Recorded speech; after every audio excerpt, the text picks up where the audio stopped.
What not to do? It was around October, about 15 years ago. I woke up in the morning, and as I was putting on my shoes at the door to go to work, my mother said to me, "I had a scary dream yesterday." The dream said that her mother was sleeping in bed and a white hand reached out from the foot of the bed and pulled her mother's leg. She said she has had the same dream many times in the past few days. I think I told him something like that. It was creepy, but I was in a hurry before work, so I said it was just a scary dream and hurried to the office. After that, the subject came up several times. My mother said, "I still think it's creepy, so I think I should talk to Ms. Sato about it." Well, if it bothers you so much, why don't you talk to her about it? I think we talked about that at that time. She has a strong psychic sense and is a psychic medium on the side. I had a psychic exorcism done once before. When Ms. Sato's husband was in the hospital, he met my mother, who is a nurse. I think it was around 5 to 6 p.m. a few evenings later. I received a phone call from Ms. Sato. My mother answered the phone. She held out the receiver and said, "She wants me to change to you." Huh? Why me? I thought, but as far as I could tell, the cause of my mother's nightmare was me. After a quick hello, Ms. Sato said, "Yuri-chan. Perhaps you haven't been to the S River area in City recently?" She asked me to talk to her. How do you know that? I kind of know. The names of towns and rivers will be withheld. I did indeed go there. A few friends and I stayed one night at a campground near the S River Canyon to celebrate our graduation from college, and then we went further and stayed one more night by the river, walking around the area and playing. The campground is located deep in the mountains. And I think it was the middle of October.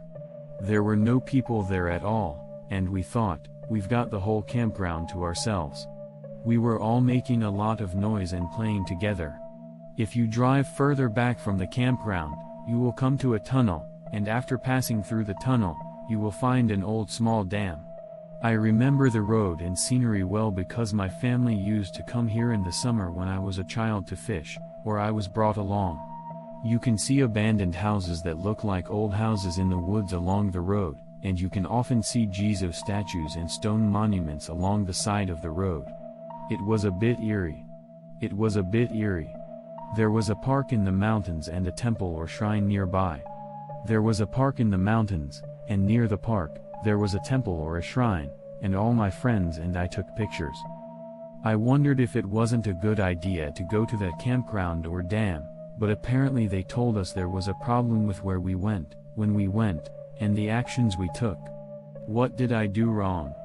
As I think back, where I went, when I went, Yamanaka Park in mid-October, an unpopular campground by the river.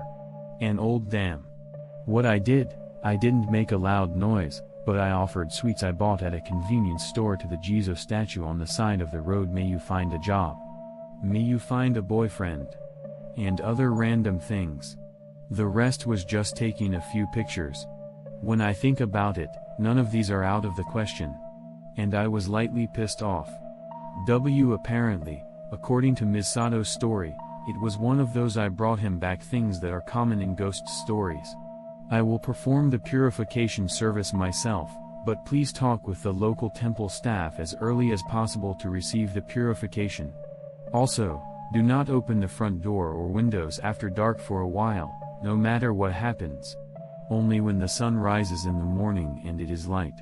Place hairy salt at the front door, back door, and any water features in the house, bathroom, sink, toilet, kitchen, etc.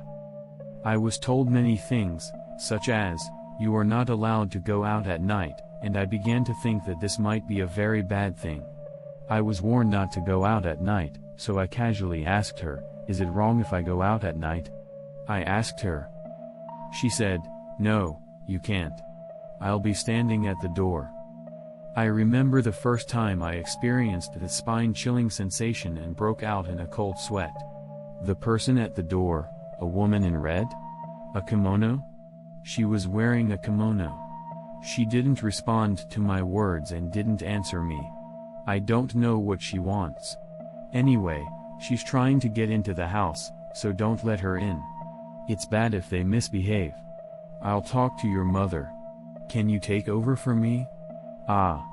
Also, I'll probably go to your friend's house, so make sure you tell her. Also, make sure you follow what I just told you. After that, things were very difficult. When I contacted my friend and told her what had happened, she told me that at her friend's house, there were various incidents such as someone ringing the doorbell at night and someone banging on the door of the apartment in the middle of the night. At my house, my dog was staring at the front door and woofing all night long, and when I stood at the front door, a sensor would detect it and turn on the light, which would turn on and off.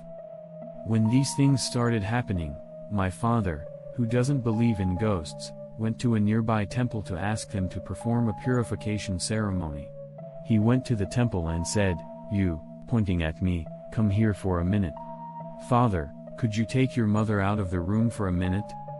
I was thrilled to be moved from the main hall to a small room to begin the gobozai, but what awaited me was a sermon that lasted about an hour. I was so angry, so angry. Later, they brought their friends and gave them the same lecture. He told them, "Don't go to such places out of season. Don't carelessly put your hands together with Jesus statues on the side of the road. Such stone monuments are shrines dedicated to mountain deities, and women should not pray there if at all possible. For a week from today, we must not go outside after dusk." After the ceremony, we were asked to come back to the house to perform the purification ceremony again. After that, I had the gozenbai performed, so I was at peace for a few days. However, on the last day, I received a series of phone calls in the evening from acquaintances inviting me to play, door-to-door sales, religious solicitation, and neighbors unexpectedly visiting me. I was too scared to sleep. I was so scared that the whole family put down the futon in the living room and slept together. Before going to bed, my father paid a visit to the Shinto altar. Also, he was burning incense in the living room for some reason. After the last night of the first week, I saw the sunrise through the curtains, and as my sister and I were opening the curtains, the intercom rang unexpectedly. I looked at my sister with a start. I thought it must be over. Then I fearfully looked through the door scope and saw a woman in red peeking back at me. Not of. A middle-aged man wearing blue clothes and a blue hat said, "Excuse me. I'm from Tohoku Electric Power Company, and I'm here for a routine inspection of the breakers." He was standing at the entrance with a cheerful voice. My sister and I burst out laughing. Since then, we have not experienced any strange phenomena. I'm sorry to tell you this later, but Ms. Sato contacted my mother and said.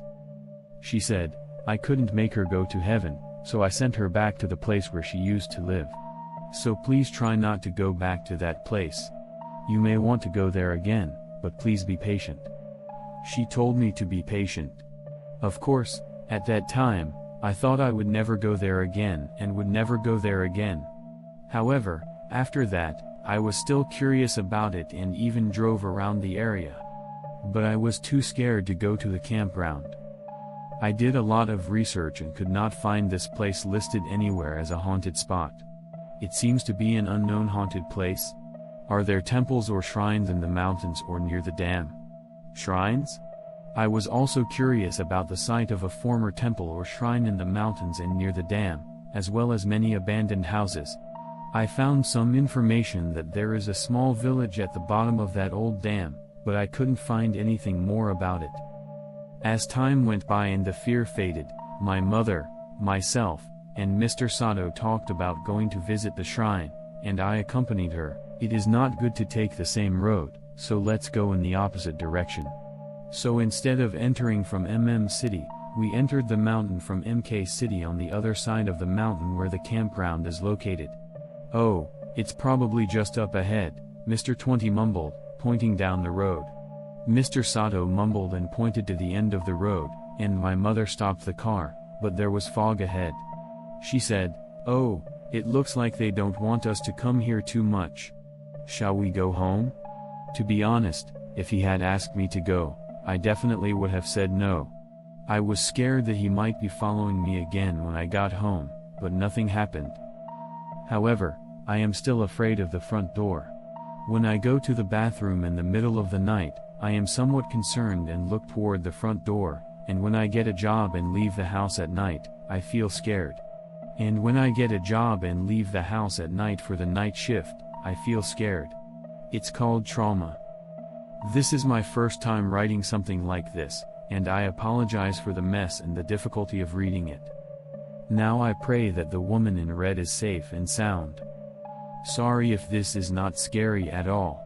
By the way, this is a true story. This concludes this story. Thank you for listening to the end.